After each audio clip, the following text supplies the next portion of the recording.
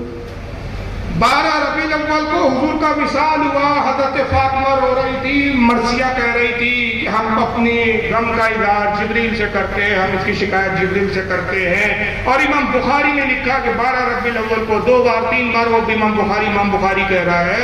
اور میں بارہ اس کو چیلنج کیا کہ اگر واقعی تو سچا ہے اور اچھا ہے، نہ یہ سچا ہے نہ اچھی ماں کا اچھا بچہ ہے، کچھ بھی نہیں ہے، حرام خور ہے. تو امام بخاری نے کہاں لکھا کہ 12 ربیع الاول کو وصال ہے؟ وہ دکھا دے ہم کو بخاری. اس کا باپ مر جائے گا، بخاری نے نہیں لکھا. وجہ کیا ہے؟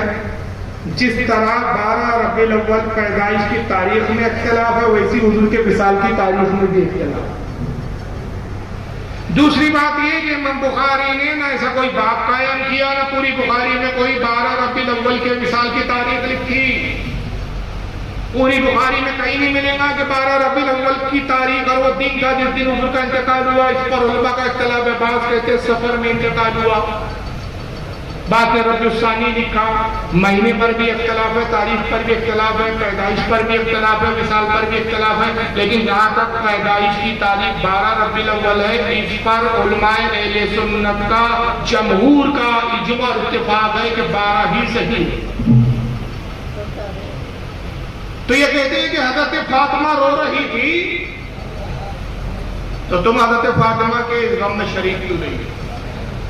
بھائی چلو ہم تو ناکارہ لوگ ہیں، ہم تو شریک ہی نہیں. تو شریک ہو جا، تو کیوں نہیں روتا 12 تاریخ کو؟ تو ایسا کرو کہ 2 جلوس نکالو، ایک ہری جھنڈی والی پیدائش کا جلوس ہم نکالے، غم کا تم نکال لیا تو وہ کالے نہیں ہوگا.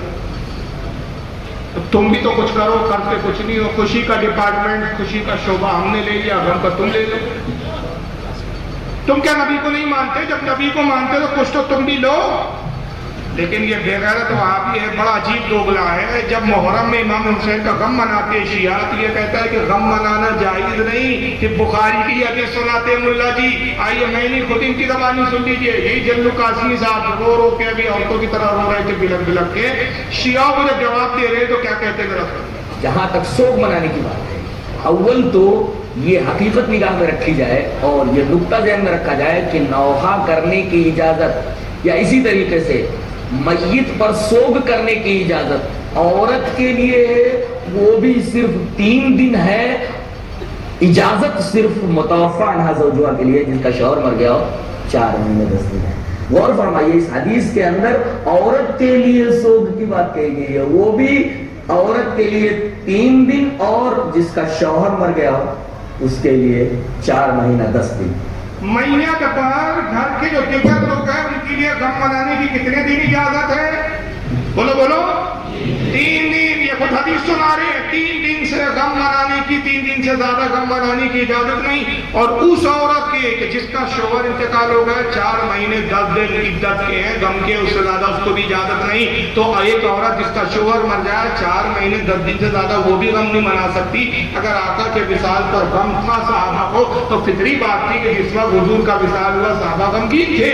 مگر 14 سال کی تاریخ میں لکھا کہ جیسی وہ تاریخ آتی تھی 12 ربیع الاول وصال کی، سارے صحابہ روتے بیٹھ جاتے تھے، سارے صحابہ غم منانے بیٹھ جاتے تھے. شریعت میں خوشی کے عیادی کی اجازت ہے، یعنی خوشی کو بار بار منانے کی اجازت ہے، لیکن غم منانے کی اجازت نہیں ہے. اور عورت بھی غم منائے گی تو 4 مہینے 10 دن. تو یہ کون سی بیوائیں ہیں جو 14 سال کے بعد بھی غم منانے بیٹھی؟ یہ کون سی بیوائیں ہیں؟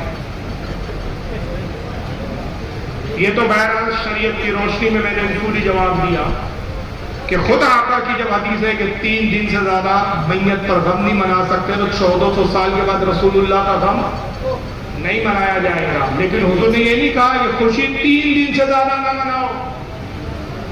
عورت اپنی شادی کی خوشی 4 مہینے منائے، اس کے بعد نہ منائے. ارے پوری زندگی آپ شادی کی تاریخ آئی خوش ہوتے رہیے، کس نے روکا؟ تو خوشی کی اجازت ہے، غم کی اجازت نہیں ہے.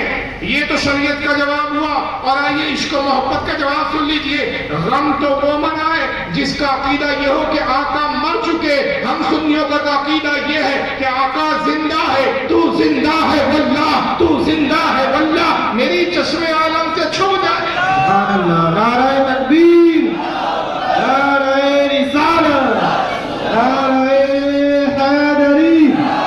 جشن عید میلاد النبی, جشن عید میلاد النبی. نعرہ تکبیر, نعرہ رسالت. ہمارا تو یہ عقیدہ ہے کہ رسول اللہ آج بھی قبر مبارک میں زندہ ہے, اور حضور ہی نہیں بلکہ ہر نبی قبر میں زندہ ہے. اس لیے کہ حد تواتر اجماعی حدیث جس پر سارے محدثین کا اتفاق و اجماع ہے. آقا فرماتے الانبیاء احیاء فی قبورہم یصلون, انبیاء اپنی قبر میں زندہ ہوتے اور نماز پڑھتے.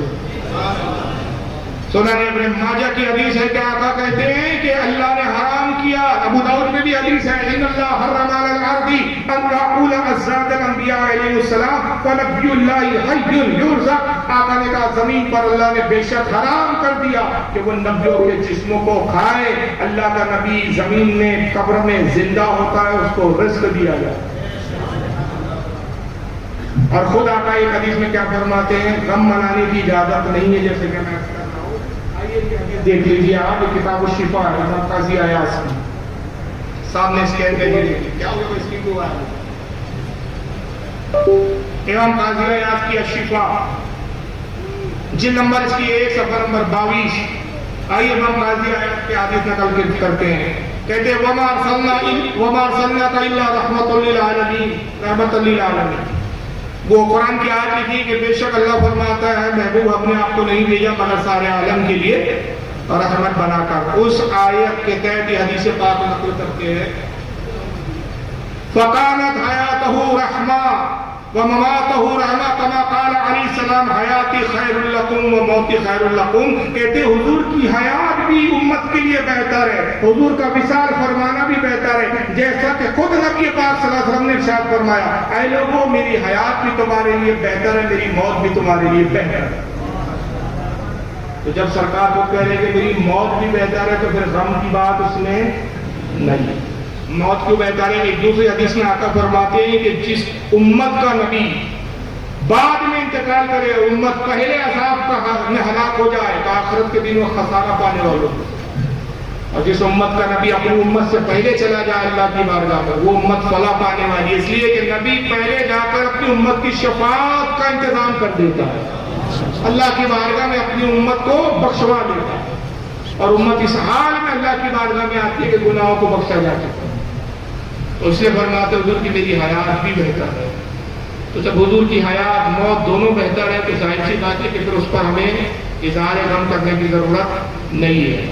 آئیے اور ایک ان کا شبہ دیکھ لیجیے. بس اس طرح کے شبہات ہیں میلاد نہ منانے پر, اور ہمارا چیلنج آج بھی لاجواب. ہم نے کہا ایک حدیث ایسی دکھا دو, ایک حدیث, صرف ایک حدیث, صرف ایک حدیث, صرف ایک حدیث, ایسی حدیث کہ جس میں آقا نے فرمایا ہو خبردار خبردار میرا میلاد نہیں منانا. خدا کی قسم ہم میلاد منانا بند کر. ایک ایسی حدیث دکھا تھا جس میں کسی صحابی نے کہا ہو اے لوگوں خبردار رسول اللہ کا میلاد, نہ نبی نے منع کیا نہ صحابی نے منع کیا, تو ملا جی کو کوئی حق نہیں ہے کہ منع کرے. میں نے کہا ہمارے لیے یہی کافی ہے کہ شریعت میں ممانعت نہیں, یہی جواز کی دلیل ہے. اب آئیے ایک اعتراض کی بھی سن لیجیے. ان کا نام ہے برادر عمران, اور میں ان کو لاڑ میں کہتا ہوں سسٹر عمران. برادر نہیں ہے بلکہ سسٹر ہے, کیونکہ یہ ہمیشہ پردے میں رہتے ہیں, سنیوں کے سامنے آتے ہیں. اب ذرا ان کا ایک شبہ دیکھیں. عید عید اللہ کے نبی کی حدیث ہے, اللہ کے نبی کی حدیث ہے. اسلام میں صرف عیدین ہے. عیدین مانے دو عید, عید الفطر, عید الاضحیٰ. نبی کہہ رہے ہیں دو عید ہے, ہم تیسری عید لے کے آ گئے. عید بول رہے پھر نظامیہ نے فتوا دیا, دو آوازیں نکالی مولوی صاحب نے, اب بڑی اندر سے نکلی. ایک تو لگ رہا تھا کہ پیچھے سے ہے,